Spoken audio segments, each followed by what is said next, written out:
anybody familiar with this or not familiar with this? Does anybody know of this? Lawrence, I know you do. Well, what New Mexico Farmers Marketing Association is a nonprofit that's based out of Santa Fe, New Mexico, whose sole mission is to help develop farmers and ranchers' businesses, support them in any way we can, helping them find additional sales, outreach, or whatever. I offer a lot of technical assistance in both ranching and particularly in the agricultural side of the product or of producing. So that being said, what we have going on is it's called the New Mexico Grown Project or New Mexico Grown Program. I like to call it the New Mexico Grown and Raised Program, but it's right now just grown. We have statewide $2.2 million for sales for farmers and ranchers throughout the state. And it's geared towards small farmers and ranchers such as yourselves. And the program involves putting food into our schools, our senior centers, early childhood development, really keeping the food in the communities of which we live. That's my sole goal, is to help our communities feed ourselves. Because I firmly believe that COVID showed us that the national supply chain let us down. I think we all remember empty grocery shelves and the chaos that was going through it and everything else like that. Our sole intent now is to help our communities feed ourselves. Keep the food within the communities we live. Both meat and produce. Looking at it as fresh, safe, healthy foods. Within that, there's also a food bank project going on this year. And they have $1.8 million to spend, with an additional $3 million coming down the pipeline. So all in, between the food banks and our programs, we're looking at about $7 million over the next couple of years.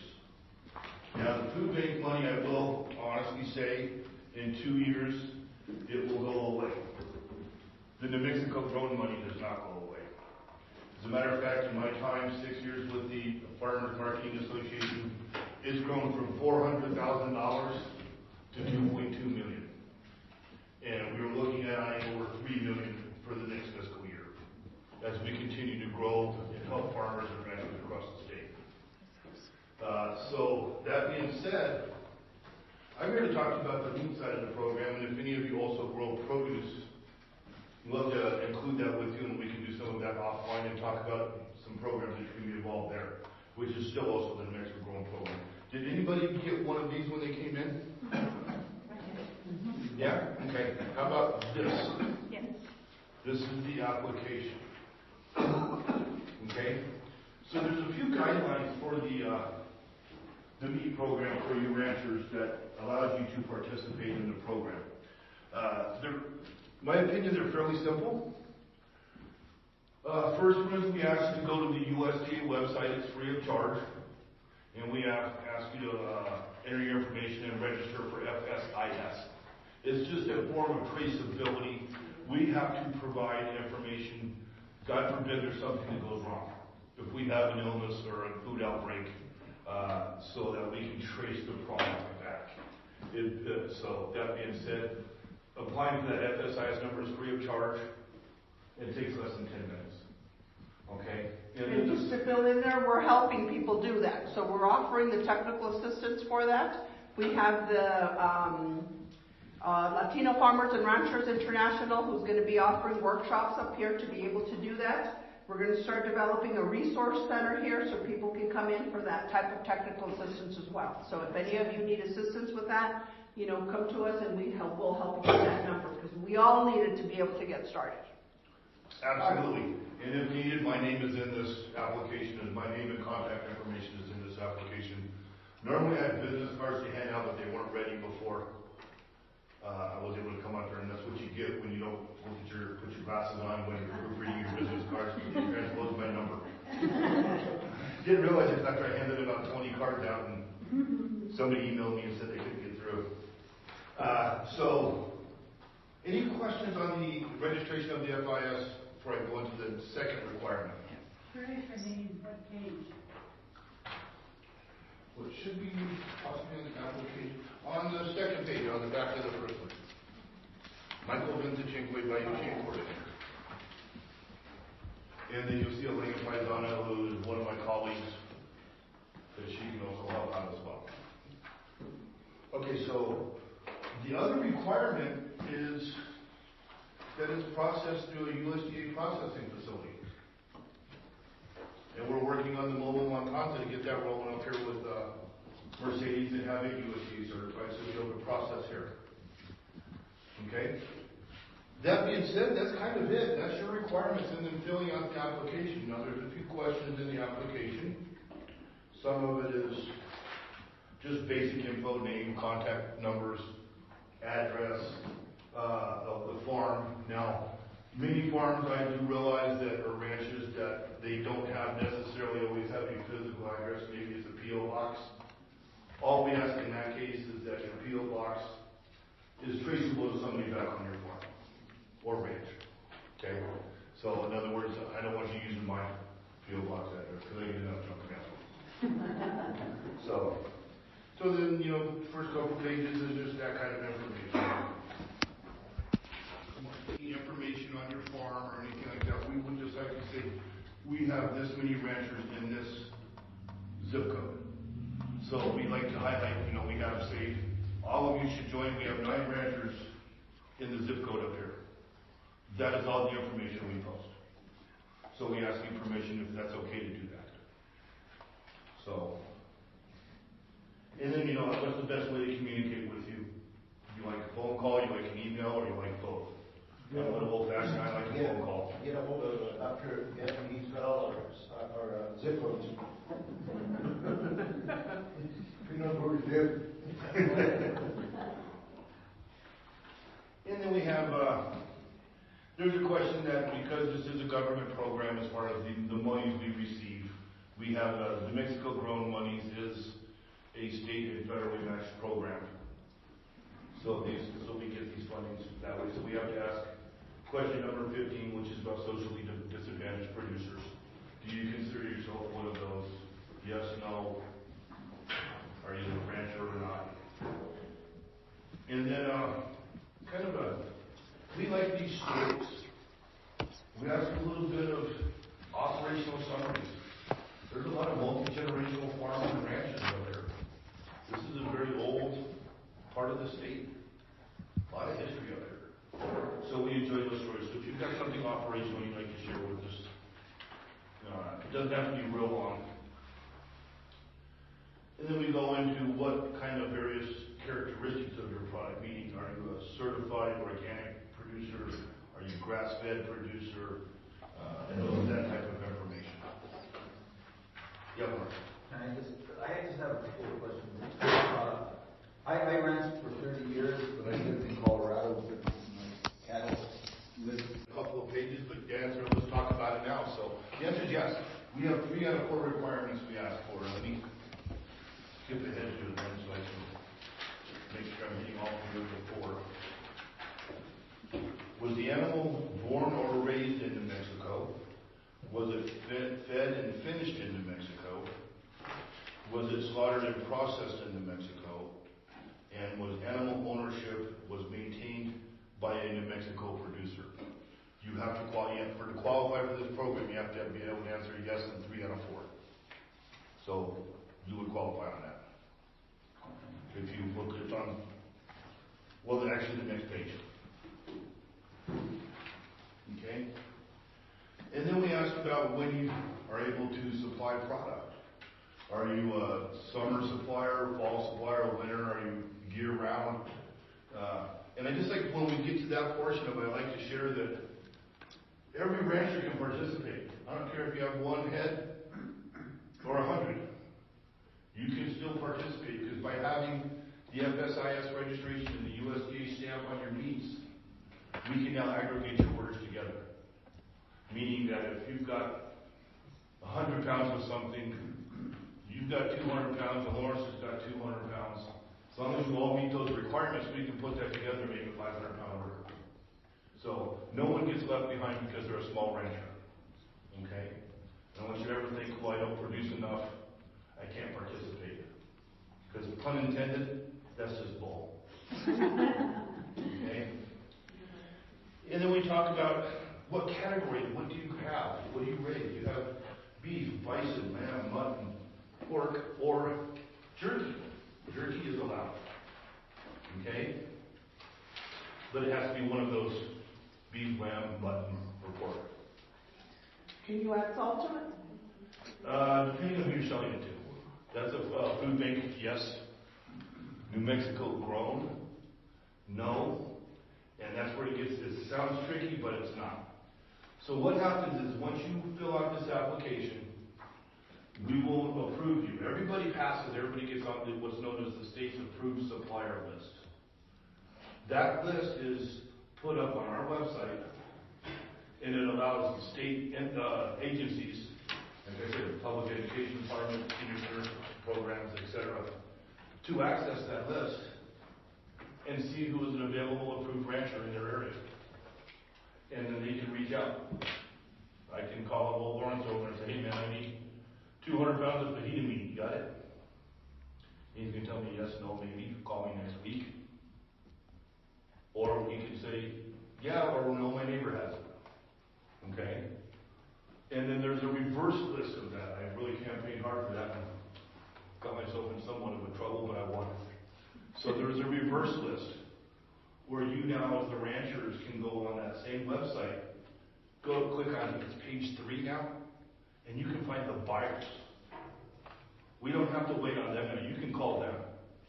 It's like, well, I kind of remember dating in high school still. We don't get lucky, or we don't get the girl who dance if we don't give her a call. So don't sit around and wait for the phone to ring. Be aggressive. Call them.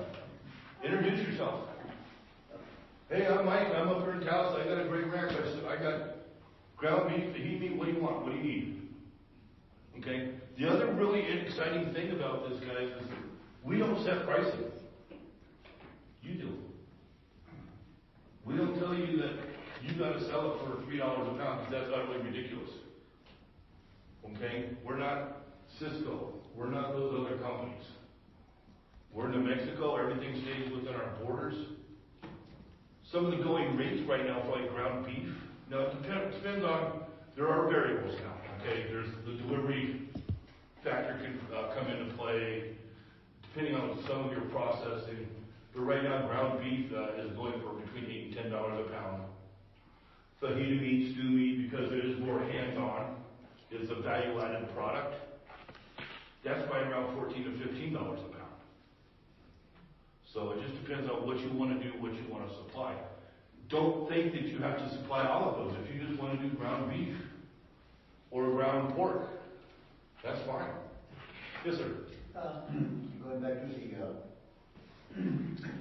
ground beef, I've had some, I raise livestock, and I work for Mercedes. But the thing that is interesting is, I was talking to Dr. Gan and I learned a lot, so many things from him, where you place the shots and, whatever, right. The animal mining. But people come to see the difference between a bull going to for ground beef and a steer, that 1,000-pound steer, something like that. That's probably more clean than a bull, right. For example. So how can the prices stay the same, one related to the other? I don't think there's a differentiation, to be honest with you. I don't think they see that line yet. Is that how the market is? The ground beef is ground beef across the board? Yeah. For right now, I think this is the first year meat has been part of the program.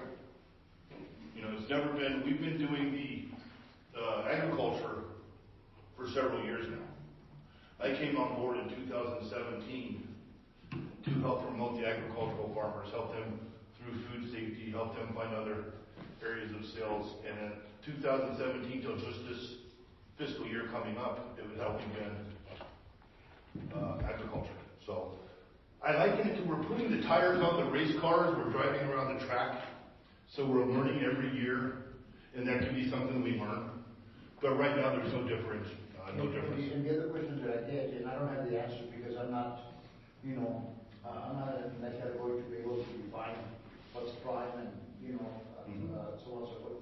But the other thing is that they wanna know exactly if it's, the first, second, and third stages of our feeding and so on and so forth, and then to market.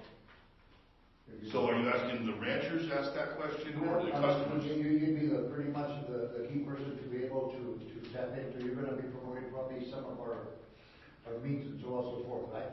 Yeah, well, I'll definitely help you out. I can connect you with other buyers. I can come do technical assistance with you, whatever it is you need. And my question wasn't very clear, but the reason that I was with Dr. Gavin, and when we were addressing some of those things, how you classify your meats and so Right. on, and that's something that I don't know, and most of the ranchers probably don't know. We know how to raise them, we know how to haul them to the yard, and that's about it. Right. But this is a different concept. We have to learn, and then they need persist, maybe accommodating to be able to put a class that's related to that. How do you promote, or how do you grade, and so on and so forth.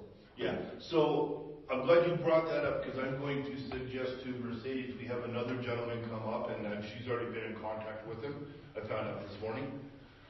There was a gentleman down south, his name is Dr. Venticinque.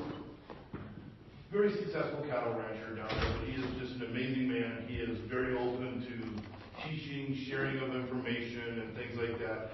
He offers youth butchery classes and things along those lines, helping our next generation, because butchering is a dying art too. It really is. Walk in, this is why you see big box stores like Walmart and etc. There's no butchers in the store. They have to have processing centers. Everything shows up and they just have stockers. So this gentleman has offered his services to come up and answer those questions a little better than I could for you. Yeah, Larry. How about the grading of them, whether it's prime, select, or whatever? Does that happen by USDA or anything like that? Or I would think USDA would do that, because ourselves, we're not going to ask you as a prime. We're not differentiating yet. We're saying we can offer you $10 a pound for ground beef. We can offer you $15 a pound for stew meat. Now, we don't want stew meat that takes 15 minutes to chew, because we do put food in the senior centers too. So, the schools, some of them kids, they got all their teeth either. So it just depends on the product. Like I said, this is very much in its infant stage, and we're learning this together. Yes, sir. My question is, probably, I don't know if you probably be not answer it, but I'm going to throw it out there. Okay. I'm working with USDA history, before, when we started the movement Matanza. And I know that some of the USDA inspectors are pretty skilled in grading animals. The one that you had before, Mercedes, was, I guess he was probably taught in that regard. He says, this is going to be prime, this is going to be so on and so forth. The animal is going to be processed. And do we get those as well qualified as the one that you had before, Mercedes? I think we will. I can't speak for the USDA, obviously, and with having one inspector right now in the state. We have one in the entire state of New Mexico. Yeah. Yeah. Now, the other thing to kind of share is that the New Mexico state inspection, is coming about. It wasn't passed this legislative session, but it's coming about next legislative session. And basically, the only restriction there, we're looking for a few more details and trying to get clarification on a few things. But basically, what the restriction there is that it can't go out of state. So you can't go out of state boundaries, which we're not looking at doing. No, we're so not looking at exporting. we don't have enough. And so one of the questions, obviously, was the institutional sales. USDA needs to be a part of that, and so the commercial sales, would they still be available with the state inspectors?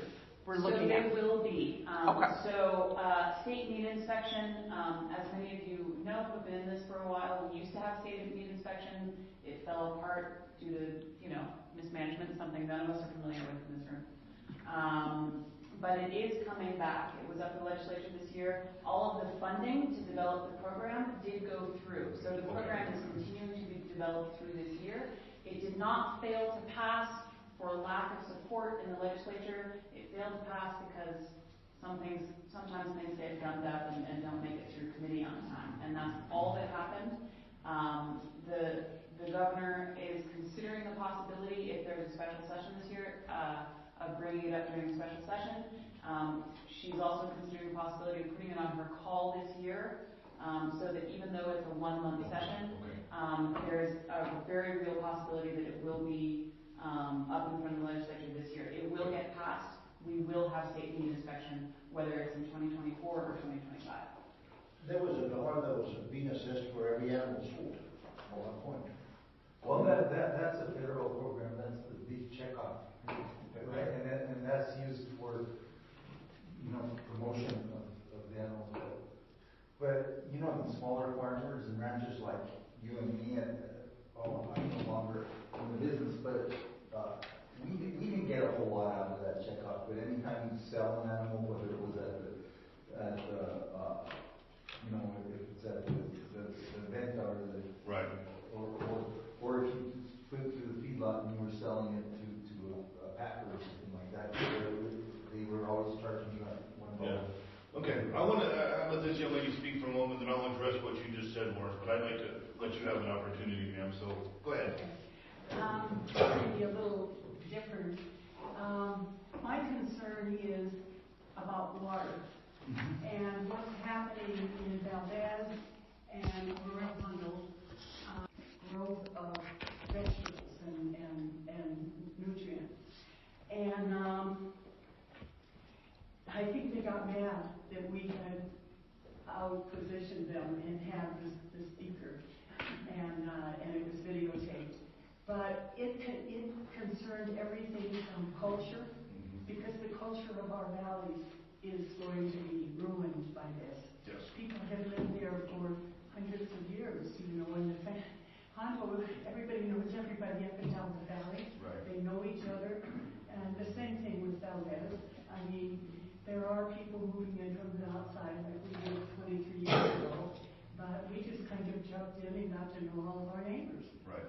And so I think it's a marvelous place to live.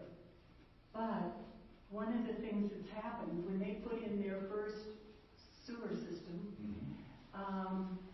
they didn't, within 3 weeks, we had filament algae in the water. Acequia, yeah. And now you can even see it coming up in the river. The river flows fast enough, it's harder for it to come up there, but it comes up once the weather gets warm. Okay. And you could walk on water, and that isn't healthy for animals. No. It can kill animals. Correct. And we don't even want our dog to because it runs through our yard, to drink that water. And they won't listen. They keep saying, oh, it's from the cattle. Well, and leaking septic tanks. They're admitting everything except for paying attention. They said that they monitor what's coming out of their sewer system. Right.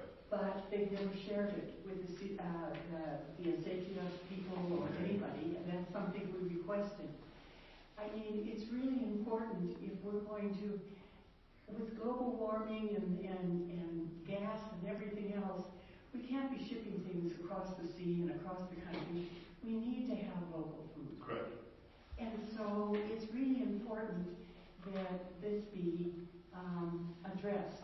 Now, we did get an extension, and we're mapping a plan out. The main Acequias are getting together and mapping a plan out of what we are requesting, not just Tallahassee Valley. Right. But that's going to happen all over. It's about money and corporations. It's not about people. It's not about cultures or livelihood or anything else, or a way of life. Right. And so, has your group do they have any knowledge about that, or? So I have some knowledge. Our group, I would say mainly would be me, because I'm the one out on the ground. I'm the one that travels the state, works with the farmers and the ranchers, and I come to you directly. So I do have some knowledge to that, and I would say to you, good for you for pissing them off. Yeah, good for you. Right? And when they have another meeting, please invite me. I am the chief ruckus maker of the state. It's a beautiful thing. I am not a government agency. Nothing makes me happier than to piss off the politicians, because they need someone to stand up and say, we got to protect the okay? Wait a minute. I know. I'm very happy with relationships. She's one of the good ones. And I didn't piss them all off. Just She's on our side. We need the one on our side, and she is the one up. But we need someone to stand up for you guys. For too long, ranchers and farmers have just been swept under the rug. Well, and one of the things about the Forestry Service is that they've allowed Ski Valley to use their ranch. And so, you know, we're going along with Ski Valley. Right. We need to protect, I mean, it's an amazing culture. And it's been here so long, and I dearly love it. Right. So there are some strategies you can take to that. For one, the water testing that they're doing should be public information. Yeah. You should be able to demand that and proof of that. And I would get together also, and now it's going to be some out of your pocket. Unfortunately, I could look into maybe Mercedes could help with that, finding some fun. Let's get some septic systems tested. Let's prove to them they're good. There's nothing wrong with the septic system in a leach field. If they're healthy and operational the right way, you can grow agriculture around them. Well, they didn't even get an environmental impact statement. Right. I mean, they just pushed this through because they have money. Well, this portion of the state, including Las Vegas, Pecos, this whole area of the state, I will be completely honest with you. You guys are under attack by corporate. They want, the real estate developers want in here. Because they now recognize for hundreds of years, this has been a gym. And for the last 100 years, it's been an untapped gym. And now they're coming in and buying up, and I know some farmers that are fighting the guy that from across the road that they had a great neighbor there for 100 years, and they finally ended up selling out another end water right disputes. And it's just this company just being butts about it. But we don't have enough water in our aquifer to keep this development up. I mean, it's already going down.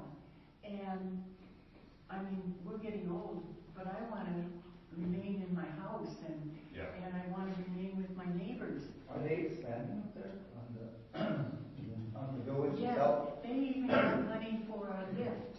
I would say, and with all due respect, this portion of what you're speaking is not for exactly what we're talking about tonight, but you have my information. Okay. Please contact me, and I would be happy to come back and fight. And as you can see, I even piss off the nice people. I'm just spreading the word of how we feel. No, I appreciate that because I feel, Thank you for your name. because I honestly feel, I'll be completely honest with you, I am from Las Vegas, Nevada. I've been in New Mexico since 2012. Not a lot of farms and ranches there. Well, technically Northern Nevada is full of ranches, but not in Vegas.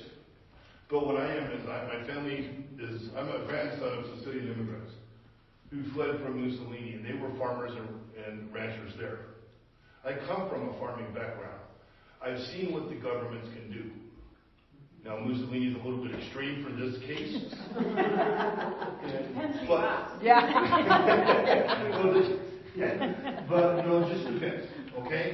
So just please understand that I have some awareness of it. I'm more than happy to come visit with you, help you fight the fight. But for this purpose right now this evening, we're talking about what we can do for you to help you financially through the New Mexico Growing Program. May I just, jump in this case because, and she's absolutely right. Yeah. I know these folks that they're solid gold. And the thing is that, see, there's no equity. When they start doing those analysis, and the Forest Service is an agency that looks the other way when you need to address some of these issues. I raised my livestock up at the Ski Valley. And what they did, we had a meeting with the Forest Service and other individuals. It was a good group. But what they do is, they only check doing the E. coli or the testing, the water testing from the Ski Valley up where I have my house toward the woods. I said, you have to do a testing from the Ski Valley on down. That's where you guys, and it's the same thing here at US 64, where me and Molly she has her cows up there. And what they do is they do the testing where the cows are at and not on US 64. And they have, your houses on the south of the highway, the north of the highway, but they never do that, that type of test. And it's very unfortunate. It's very prejudiced in so many ways when you come to that point. But that was me and her, because I'm on her side. Well, I am too.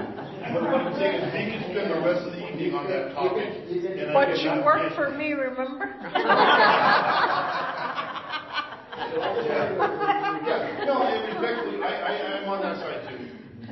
Okay? I work with the ski, I know the people there at, with Morgan, I have met the ski valley a couple of times, but, see, there's not, they don't open the door for us to be able to have some input. And it's very unfortunate because we are the victims on this, at that time. And it's illegal not to have an environmental tax. Yeah, It no. seems like on Forest Service land, when they're making changes, they, as a permittee, that they make you go through NEPA if you want to make some changes or stuff like that. And that takes an environmental impact study and stuff, so. And it takes, and you're absolutely right, Melissa, it takes 10 years, maybe, if you're lucky, to get it. They did some trails and fencing up on Wilderness overnight. NEPA was not involved, it was just an administrative process between the Ski Valley Forest Service in the story. So that's where it's at. Yeah. So you have a little more education now when you go back to No, and I appreciate the passion behind it because I'm with you. And I don't know how many Sicilians you know, but we love a good fight. I know a guy who knows a guy. That being said, let's try to get back to the New Mexico Grown Program and how we can potentially help you. I will say real quickly back to that topic, and then we're just for this evening kind of table it to the side. I would suggest, and I'm sure between Mercedes and I we can help maybe find some funding. Do some testing yourselves. Test your safety. There's a facility, an NMDA-approved facility in Espanola. Okay? We were going to try doing that, finding a way of funding for that. It's about $45 to $50, but I'm sure between Mercedes and I we might be able to work something out to help you folks out. I think we got a bunch of money. I think we do actually, but Didn't we get something like $250,000 that's going to soil and water conservation? there you go. See? Yeah, they just need to start the project. So let's get some. I encourage you all to test your water sources. Take that information to the next meetings too. Hey, we're not the Dow Ski Valley. We're cattle ranchers. We're feeding your families. Okay? So anyways, let's table that for the moment. Because like I said, we can carry that on for the next week and still not cover it all. Okay, so this evening is about the New Mexico program. And like I said, how we can help you. On the application too, we asked you to list of maybe what cuts and different things you can do for us. Check off the things. Like I said, don't feel obligated. You got to check off every cut of beef because you don't. And then, Lawrence, this is your question again. I have tested any and all of the meat products I'm selling meets a minimum of 3 out of 4 requirements. Okay, and that is animal born and raised in New Mexico, was an animal fed and finished in New Mexico, was slaughtered and processed in New Mexico, and has ownership. This is where your third one comes in, and was maintained by a New Mexico producer. Though your address is in Colorado, you raise your beef in New Mexico. In the summertime, I did, but in the winter. It's getting difficult, Tommy Morris. Are you in New Mexico or not? Come on, you and your friends, but I got to know now. Well, I have permits in New Mexico, right? Okay. So they lived 5 months out of the year in New Mexico. So you got tourist scouts. To what? Tourists. Like they come to visit, you know. Well, they come visit because my permits were here. And, well, I lived in Conejos County, Colorado, which I don't know why it ever became part of Colorado other than this, the line, because Conejos and Costilla counties are We can have that same conversation about El Paso, Texas. You know? Texas don't want them. So you're in a really great area. You and I need to have a conversation if you're looking to sell into the program. I think you're okay, but I want to discuss it more with other colleagues. We're talking about the past, though, right? Right. Yeah. I live in New Mexico now, but I don't have California. You're killing me. Yeah. But I have a lot of old neighbors over there. He works a lot. And right now we're going to work in the program Western landowners lines, with a lot of ranches here in northern New Mexico and southern Colorado. Yeah, and I appreciate what you do too. And guys, I'm giving him a hard time. I've known more. So we cross paths quite often. So yes. You haven't mentioned anything about branding. What about the branding of it? What do you mean? You like the physical brand? No, we just need a USDA stamp on the meat. When it comes down to it, there's two requirements. The FSIS registration on the USDA website and being processed in the USDA facility. And the cow doesn't have to be branded? No. The meat is stamped. The meat has the USDA stamp on it when it comes out of the processing facility. Now you can't alter it from that facility because then that comes into different licensings. Okay? But this is where maybe, and hopefully everybody's going to start working with Mercedes here on the Matanza. Because I hated branding. Yeah. True ownership to take an animal into processing. To be honest, we're pretty trusting. We're gonna take you at your word. Yeah, but and any facility I ever went to, although what I wanted to ask about is, right now there isn't enough processing facilities here in New Mexico. Right. This is why there's 3 out of 4. We do allow the meat, whether it's beef, bison, whatever it may be, to leave the state for processing. We do understand that. Okay. We know that there's a backlog of the processing facilities we do have. We don't have enough anyways, so we recognize that it could depending on where you're at in the state, it goes to Colorado, it goes to Arizona, or it goes to Texas. We just need it to originate out of here. Dr. Gavin, did you have a question? No, that was kind of it. I was going to ask about this. Well, I'm going to say right now, 100% of anyone that's raising beef up here is taking it to Colorado to get processed. 2001. I don't know if Martinez's are still, it's in the trim. He's very, from my knowledge, well, I know he's still operational, but he's very small scale. Yeah. So it's just you need more processing. Yeah. So we recognize that you're going to have to take it to a Colorado. I believe it's what, Antonio? Is that where it's going? There was I don't know if he was USDA approved or not. There was a knowledge that had to go processing, but then there's like Lynn's processing up there. Salazar meats. Yeah.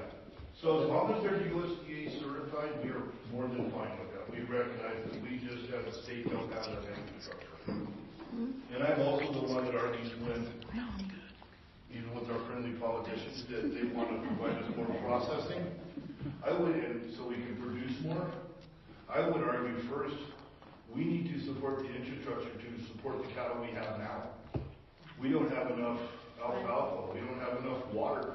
We don't have enough of everything else. We can build processors till the cows come home, but if we can't support them, then what good is it? So I think we need to look at some of that first. And it's important to work with, folks like these individuals and other individuals out of this table. Farmers and ranchers are sort of left out of the loop in so many ways that, and I think they're the cornerstone of pretty much of the farming and ranching business. And it's really, we've become an isolated, sort of isolated group that we don't get the right information from the Forest Service and also from other corporations. They hide a lot of the stuff that you actually have to break into the houses to be able to obtain what's in there. See, and it's rough. It's really rough. I'm not plugging for the bishop, but we have Darlene, that she is a person that has been in the forefront of at least listening to all of us. And it's a good thing when you have an individual like that. It is. So, we're never going to agree with each other, but because there's protocols and policies and statutes and so on and so forth. But the beauty of it, like I told James Ronnie from the Forest Service the other day, it's just open the door like Darlene does. To hear our complaints, we confess our sins, you listen to us, and then we'll go out and you'll be okay. But if you check the door, we're going to fight. Yeah, well, I completely agree with that. Darlene is amazing. And I would say that I don't need you to agree with me. I just need you to hear me. right? Because then we can have a conversation, and that's where change is affected. You know, I do take, as you've noticed, I probably got a big mouth and I put my foot in it every now and then. But that's okay with me. I don't mind. Because at the end of the day, I take it very seriously. I represent farmers and ranchers. I take a lot of pride in that because I learned very, very quickly in this position that you guys have been. There's a term out there that people use that I absolutely despise. When they talk about underserved. I can't stand that term. I believe not just the communities, but farmers and ranchers are underheard. Because if you had a voice, you wouldn't be standing in line waiting for your share. I met with about, yesterday, about 11 or 12 ranchers from Rio Lima and Santa Fe, and that was a term that they were trying to address, the socially disadvantaged, or underserved. Right. The problem with some of that issues is like, the socially disadvantaged is the term that they use at USDA to It helps us. but it's kind of like almost a derogatory term, but the definition, because they have definitions on everything they have over there, and that's where it puts every because like it's BIPOC or whatever they do and all those. And that's what they've done with that term. And then if you want to change it, you've got to change the definition of what you're talking about, and that's pretty much. And you see it in here too. You know, you wasn't asking that question. You consider yourself that. But this is my one-man campaign to people who aren't underheard or underserved. They're underheard. And this is my one-man state campaign with me and my big mouth trying to affect change and get that term changed. Because I firmly believe it doesn't matter what we're talking about. If everybody has a voice, then it affects the change. We don't have to agree, we just have to listen. And it's just that simple. Once again, back to this. Okay, so really, there's a couple of assertions on here that we say, are you doing everything we've asked you to do? You're going to check the box, you're going to tell me yes. And then on the last page here, it does give you where you need to go for the FSIS numbers, the 50/20 registration for meat and poultry handlers. Okay? All we ask you to do is register and then show us proof of your registration, which they send you once you register. And then last one, the big heavy lift as far as I'm concerned is we do ask you to have a $1 million liability insurance policy. I don't know how many of you may have something along those lines now. That could be tailored to your farm. Farm Bureau is a really good partner, has been. Some of you have Farm Bureau insurance. I use them as an example because I'm friends with one of the agents, and he has been very helpful, particularly in the early days of the agriculture to this program. Farm Bureau did change how they do it. They used to offer freestanding liability policies, but now they're much like Progressive now. They want that bundle. But right now, I know for agriculture, the going rate on $1 million policy is right at $800 to $1,000 a year. So I can't tell you what it would be on the rancher. I should have came with that information. But that's through Farm Bureau. If you already have an insurance agent, I would recommend just talking to them. Yeah. If a producer is part of a co-op, can the co-op carry the Yes. policy and not the producer? Yes. If they're in the co-op, though, we still ask for the FSIS and all that, because we need the traceability piece. Because honestly, this is where it really comes important, and how we're able to do this is because the traceability piece is food safety. Okay, and it's paramount that we look at food safety because we're feeding our not disadvantaged, but our immune-compromised, our youth, our seniors. We have to look at who our food audience is, and we want to make sure that we're doing the best we can for them. And if we can provide traceability, once again, God forbid something happens, we can trace it back and see what's happened. It could be from a handle, or it could be a practice at a processing facility. It could be any one of those things. But this is how we trace the product. Any questions? You know what, it's been very informative. I think it would be nice to have a repetition of it, because it's only the surface as to how we can, with the website, whatever it is. Okay, so now this application, so it's funny to say it this way. We have a May 31st deadline to have it submitted to us. But that being said, we don't have a deadline either. May 31st is the priority to help get you into the July 1st through June 30th of next year, the fiscal year for those monies.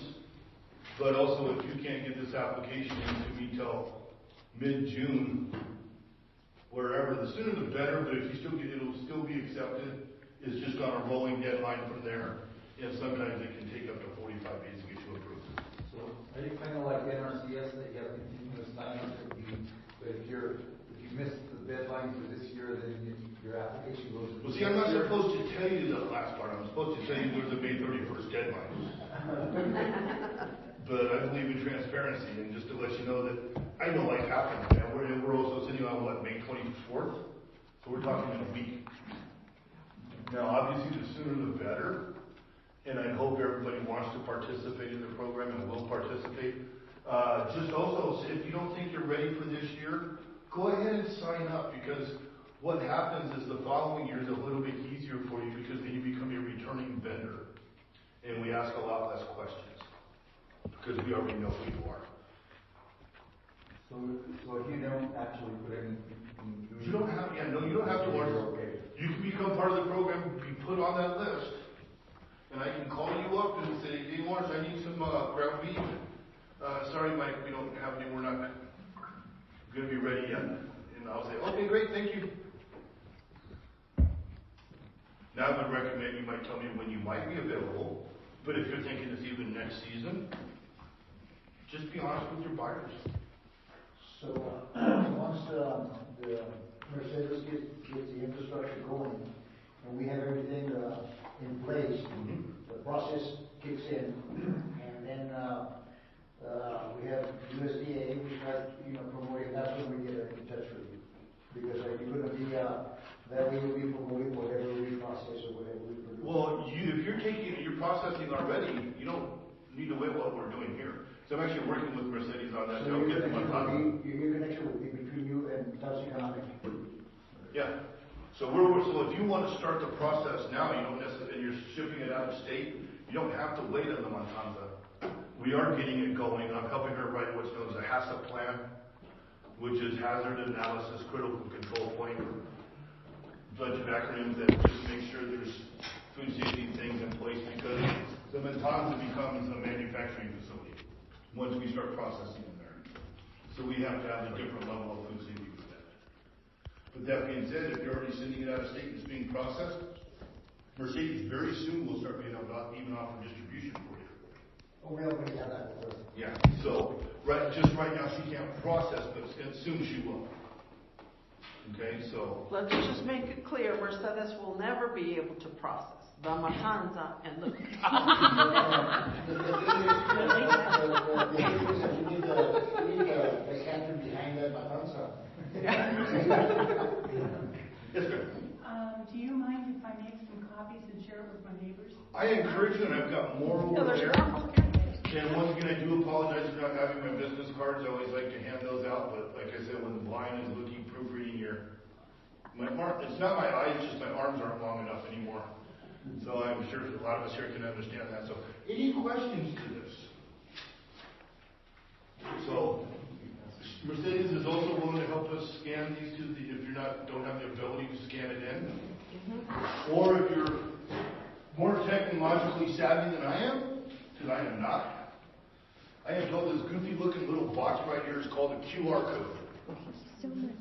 You can point your phone at this and it takes you right to the link. Yes. I don't know. That's why I have grandchildren. Yeah, I'm with you, sir. But I have the phone calls.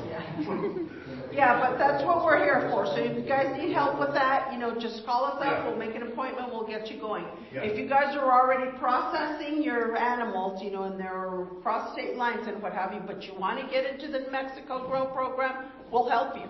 We'll get you in since now.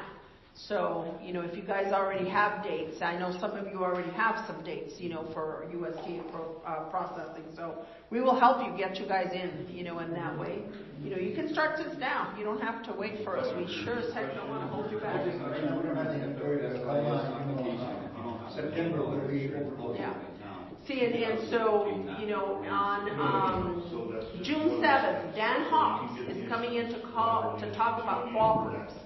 So we want to start a cooperative because, like Jillian mentioned, if the cooperative carries the insurance, then that takes the liability from you guys, and it makes it a lot easier and more affordable.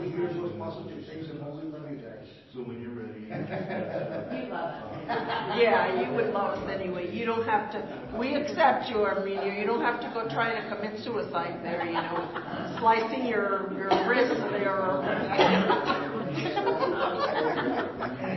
Do you guys need to TCA? Yes. Wherever. Here. Every time I say TC. We started at 6 a.m. this morning. Do we want to get into Lawrence's stuff? Yeah. I gotta go now.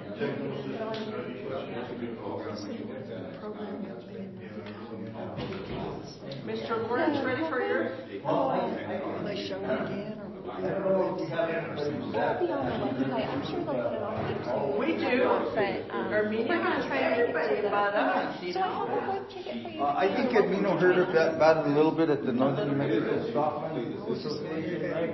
About climate smart grants. Like a full house and stuff, so you'll put it. Well, I'm just going to explain. My name is Lawrence Gallegos. I grew up here in Dallas. I ran for my parents grew up in the San Luis Valley, and well, I'm not too easy, about a mile and a half from the state line. But a few years ago, I had to go through back surgery, so I had to get out of the business.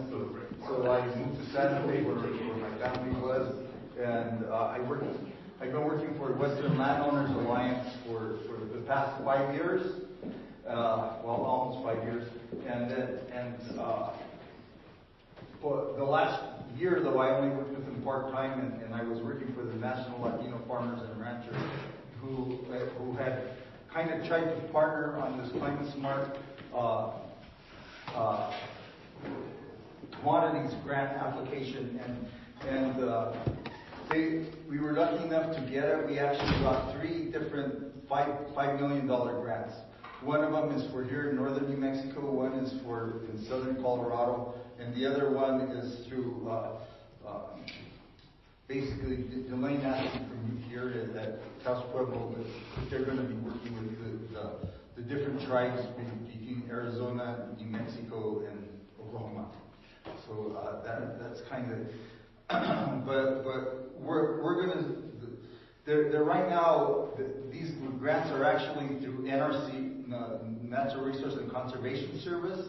So right now they're in the process of working out a contract with NRCS, and that takes a little while. So even though the awards were announced just before Christmas in December, that's probably going to take till June next month, probably the earliest that they'll get started. More likely in August is when they'll be able to actually start moving the money around, and so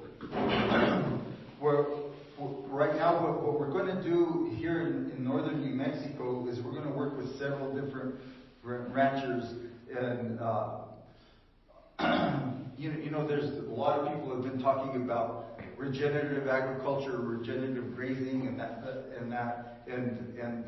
actually NRCS will actually pay for ranchers to adopt a lot of these practices.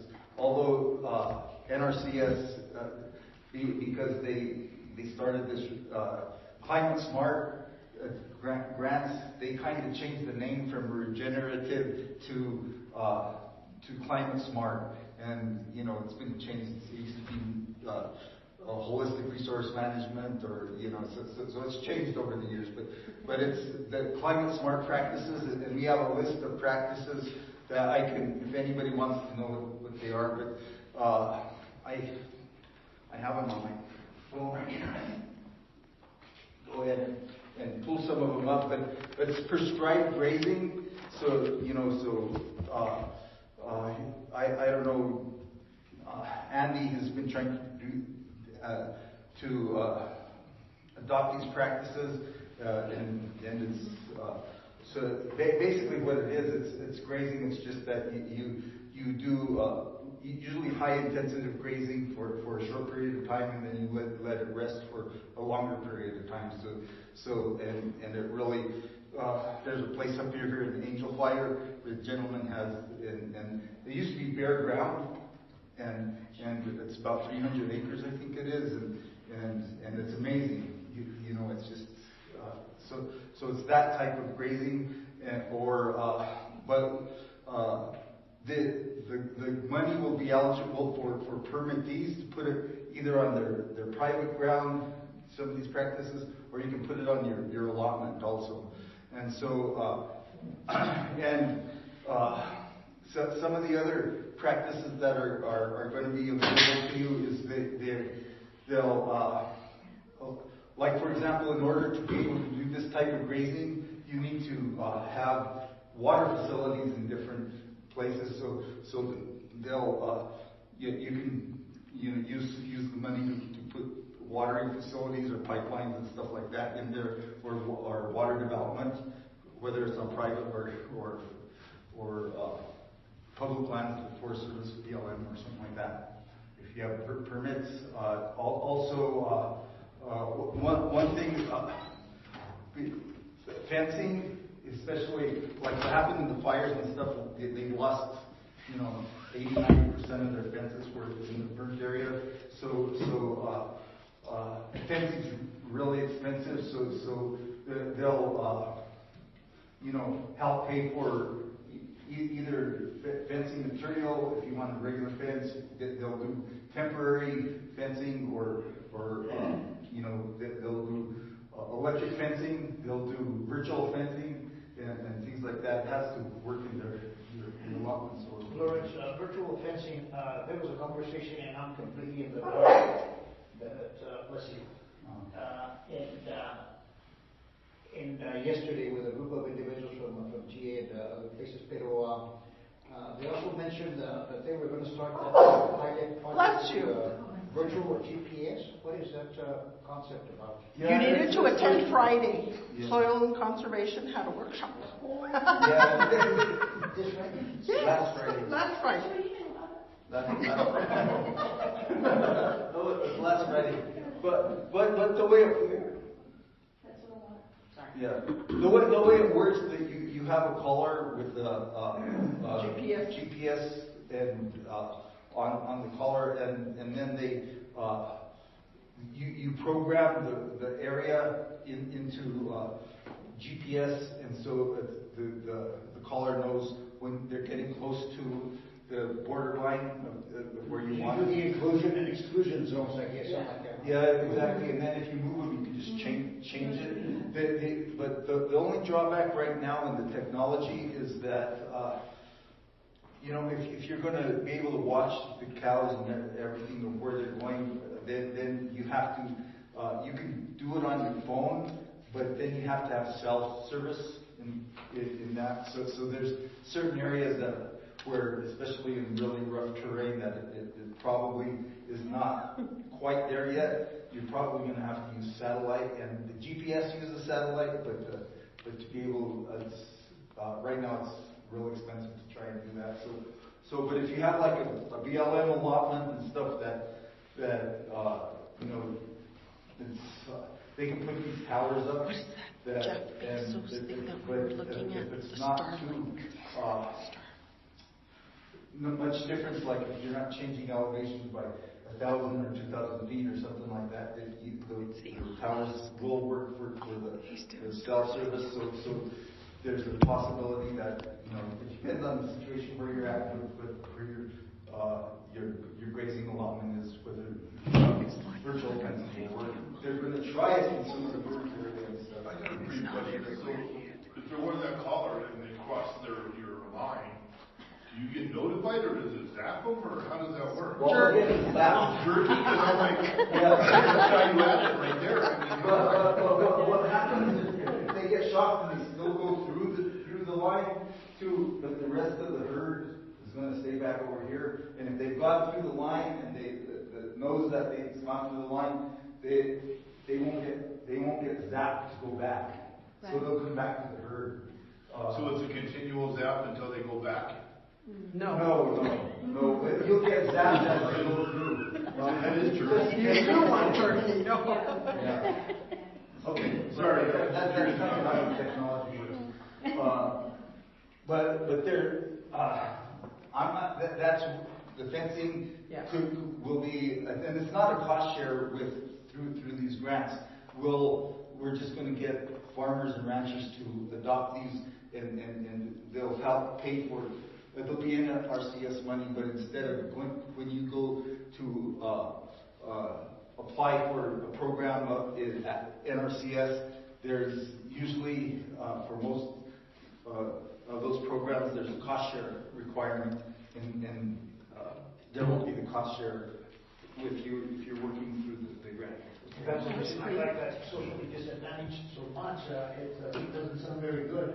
And when I apply for those funds with a Colorado New Mexico, you're a veteran? Yeah. Socially disadvantaged? Yeah. Sometimes they waive the cost share. Yeah. So that's, it helps. The word itself, a lot of people get offended. I don't, my friend. But if you don't know the new problem, that we're going to fight here. And that's what the association was talking about. Yeah. And socially disadvantaged, you usually get at least, they'll pay 90% instead of 50%. How are they waive? Mike, I'll show you that because I think at 10% and then based on that, they waive it. I don't know, I've never had that waive here. So, but one of the other practices that they pay for is range riding. So if you need a cowboy and you know, I do some allotments like the one that I would have permittee and you know, we've had 1,000 mother cows in our allotments. So, you know, we were able to pay for a rider, but, you know, a lot of the other ranchers and farmers that just have small allotments can't afford that. Thank you.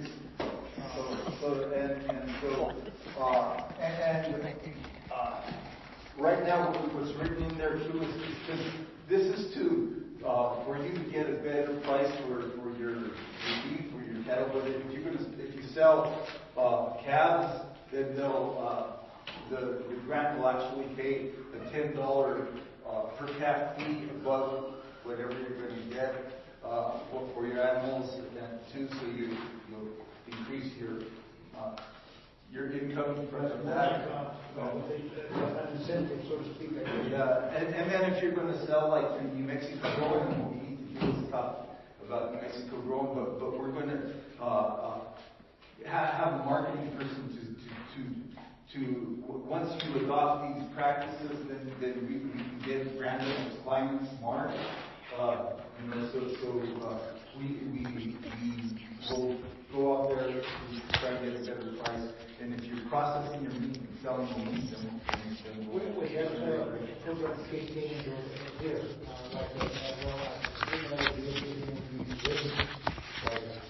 Well, if everything works out, as soon as we get the contract and everything, these are 5-year grants, but we're probably looking June or July or August, possibly. This year.